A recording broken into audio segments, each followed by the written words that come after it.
Welcome to your Daily 5 for Tuesday, May 27th, 2025.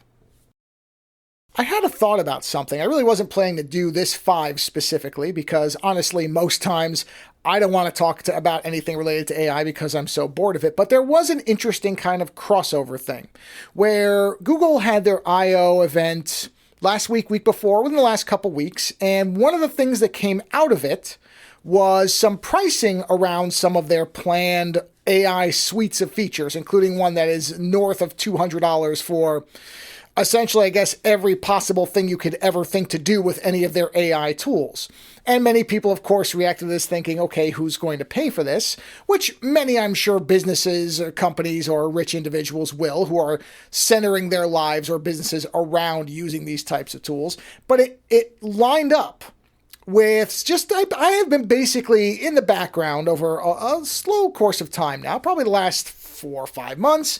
I have kind of, when I've talked to members of my extended family, I have basically just gauged their interest in anything related to AI. In terms of the consumer-facing side, meaning generating images, text, files, whatever. Not the back-end stuff, not analysis, not data, kind of sorting, those type of things that have really kind of existed in primitive forms for a long time, but more of the specific things that we see the marketing about. And this is roughly 30 to 35 people in between that number. Blue collar, white collar, all education levels, wide range of ages, including younger people who we keep hearing are the ones that are jumping all over these tools.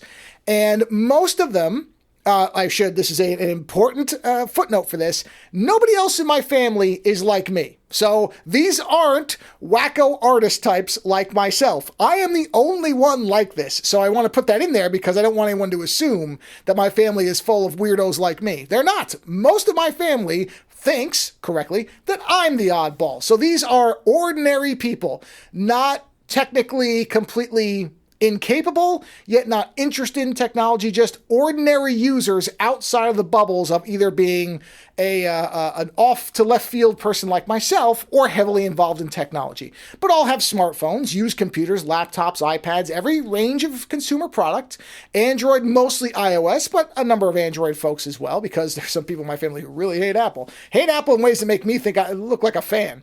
In any event, I've just kind of been exploring whether there was any interest in this. And uniformly, outside of, as you would expect, some of the younger people who already kind of interact with these tools, but not really because they meant to, but because they don't care to turn them off. But no one who isn't already using them, and even those individuals, the younger crowd, don't seem to really care about these tools. They're just used to them because they're being shoved into everything. And again, they don't care enough to turn them off. But that's probably 8 out of the total 33 to 35, whatever number that is. I'm not going to count them right now in my head, and I'm terrible at math. But everybody else has zero interest, has heard almost nothing about it. I've had to explain what I'm talking about several times.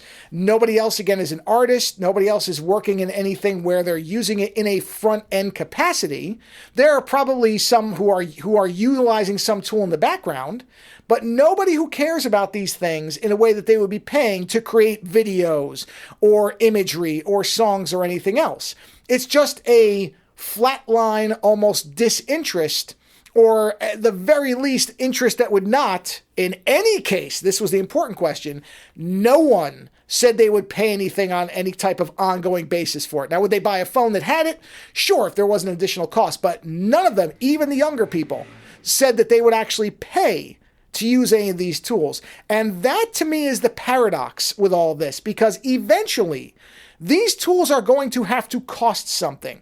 And when I see the Google pricing, that makes me think that they're aware that once these things actually have to cost money, there is going to be a massive cliff of people who do not in any way care enough to actually pay for them. People are making choices about subscribing to streaming services, things that they use often.